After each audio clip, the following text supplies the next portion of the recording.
ज्याची 2018-19 मध्ये अटक झाली होती,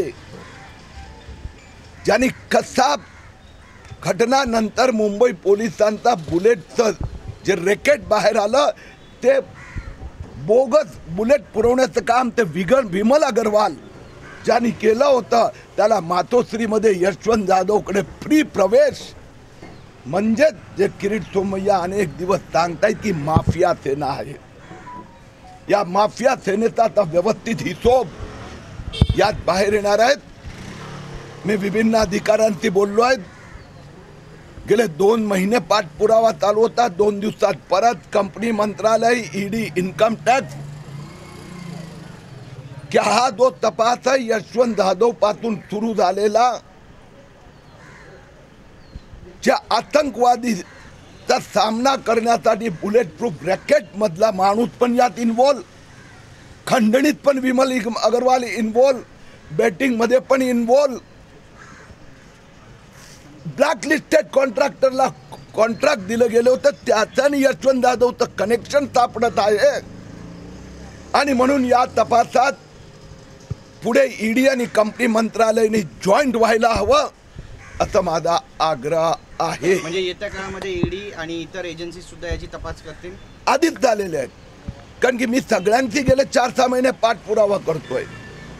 जो निवडणूक आयोगाला 1 वर्षापूर्वी रिपोर्ट देण्यात आला होता, तो रिपोर्ट आल्यानंतर उद्धव ठाकरेंनी स्वतः स्टँडिंग कमिटी अध्यक्षांची हकालपट्टी करायला हवी होती.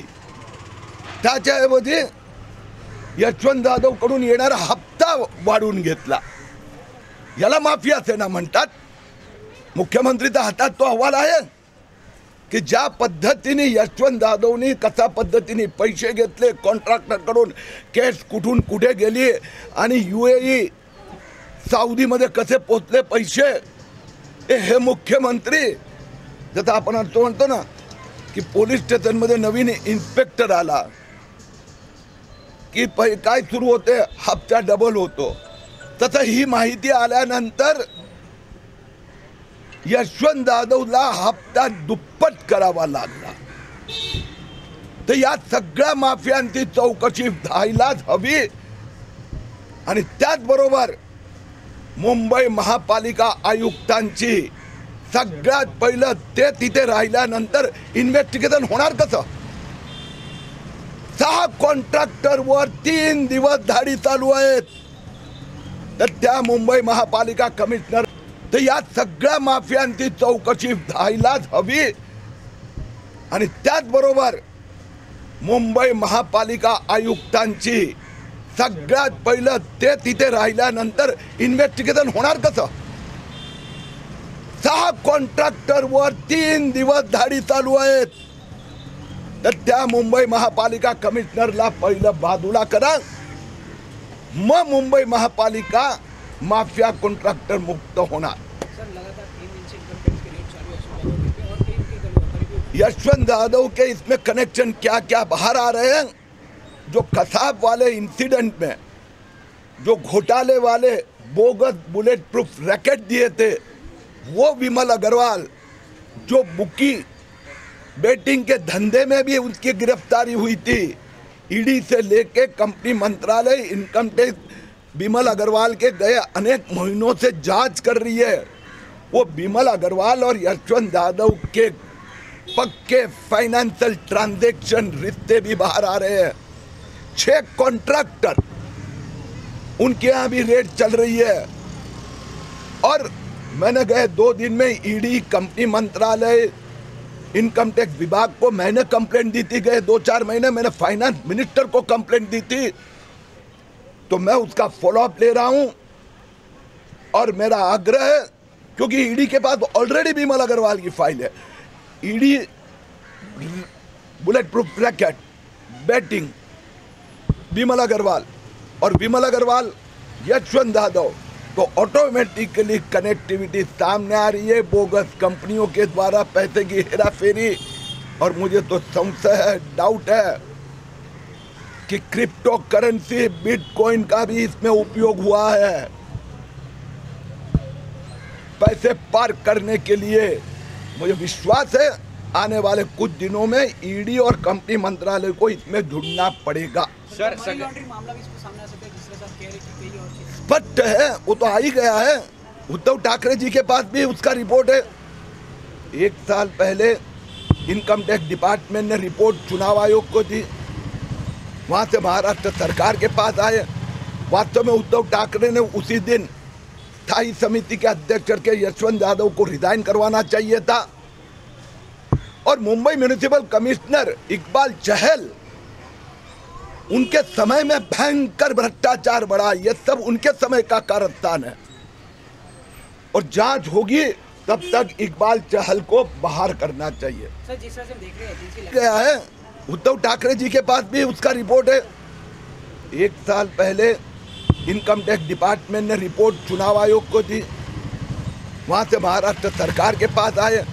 वास्तव में उद्धव ठाकरे ने उसी दिन स्थायी समिति के अध्यक्ष के यशवंत यादव को रिजाइन करवाना चाहिए था, और मुंबई म्युनिसिपल कमिश्नर इकबाल चहल, उनके समय में भयंकर भ्रष्टाचार बढ़ा। यह सब उनके समय का कारस्तान है, और जांच होगी तब तक इकबाल चहल को बाहर करना चाहिए। सर जिस तरह से हम देख रहे हैं एजेंसी लगातार रणजीत देशमुख को पहले जेल में डाली है, नोआ मलिक वहीं जिस तरह से आप लोग जिस तरह से एजेंसी कार्रवाई चली, उसके बाद मुंबई पुलिस एक बार फिर दिशा सालिन मामले में नारायण राणे और नीतीश राणे के खिलाफ देखो, वो ऐसा है, उद्धव ठाकरे के पास और कुछ बचा ही नहीं है।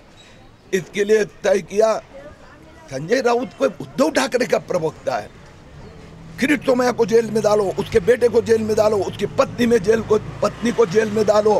पहले मारने का प्रयास किया किरीट सोमैया डटा ने, तो भी जेल में डालो, जेल में डालो, जेल में डालो। अरे उद्धव ठाकरे साहब, तुम्हारे जो डर्टी डजन है ना, किरीट सोमैया ने जिंदगी में एक दमड़ी का घोटाला किया नहीं है, और इनके घोटाले बाहर आ रहे हैं। घोटाले, एक भी घोटाला गलत नहीं निकला है। तो घोटालेबाज माफियाओं की सत्ता, अभी उसके ऊपर रुकाव आ रहा है, इसके लिए वो अस्त है। लेकिन मैं मुंबई पुलिस को भी कहना चाहूँगा कि मुंबई पुलिस अपना उपयोग माफिया सेना की पुलिस करके न हो, ये देखने की जिम्मेदारी मुंबई पुलिस की है। सर काल अटकपूर्व जामिनासाठी अर्ज केलेला आहे नील सोमय्या यांनी, काय वाटतं एकूणच? आता माझं असं म्हणणं की हा प्रश्न तुम्ही संजय राऊतला आणि उद्धव ठाकरेंना विचारायला हवं। कोर्टात त्यांनी सांगितलं कुठलीच FIR नाही आहे, तर 10 दिवस 2 ट्रक भरून पेपर घेऊन फिरत होते, आणि मीडिया मॅनेजमेंट पेड एजन्सीद्वारा पब्लिसिटी करत होते, हा घोटाळा, तो घोटाळा, तो घोटाळा। बाप बेटा भाऊ तिघे जेलमध्ये जाणार। अटकपूर्व जामिनाचा अर्थ यासाठी केला की हे सगळे नाटक आहे, ते आता काल सिद्ध झालं। सर ज्या प्रकारे नारायण राणे आणि त्यांच्या मुलावरती गुन्हा दाखल करण्यात आलेला आहे, तुम्ही एकीकडे घोटाळे काढतायत, अशा पद्धतीचे कारवाई होते, तुमचं काय म्हणणं आहे, कसं पाहताय? हे सगळं उद्धव ठाकरेंचा माफिया सेनेची दादागिरी आता काही दिवसासाठी आहेत। एका पाठोपाठ एक बघा, घोटाळे आता कोर्टात उचलून धरत आहेत, म्हणून माफिया सेना आणखीन किती दिवस माफियागिरी करणार पाहूया। ज्या पद्धतीने तुमच्यावर सुद्धा टीका केली जाते, मराठी भाषेत द्वेष करता तुम्ही, असं सुद्धा तुमच्यावर टीका होते, तुम्ही तुमचं काम करता काय? माझी पत्नी प्राध्यापिका आहे, मेधा ओक मराठी आहे, माझी सुनबाई दिव्या बागायतकर, आणि याच्यामुळे कदाचित त्यांच्यापेक्षाही माझं मराठीतलं ज्ञान कदाचित जास्त असेल। मराठी भाषा त्यातली जी समृद्धी आहे भाषेतील, आणि मी फक्त भाषेतील समृद्धी नाही म्हणणार, कारण माझ्या घरात माझा मुलाची बायको आणि माझी बायको दोन्ही मराठी असल्यामुळे मराठी व्यक्ती पण ते पण खूप समृद्ध असतात। आणि मी पण, माझाही जन्म इथेच झाला आहे, वडिलांचाही इथेच झाला आहे, मुलाचाही इथेच झाला आहे, म्हणून महाराष्ट्र आणि राष्ट्र याच्याबद्दल आम्हाला अभिमान आहे।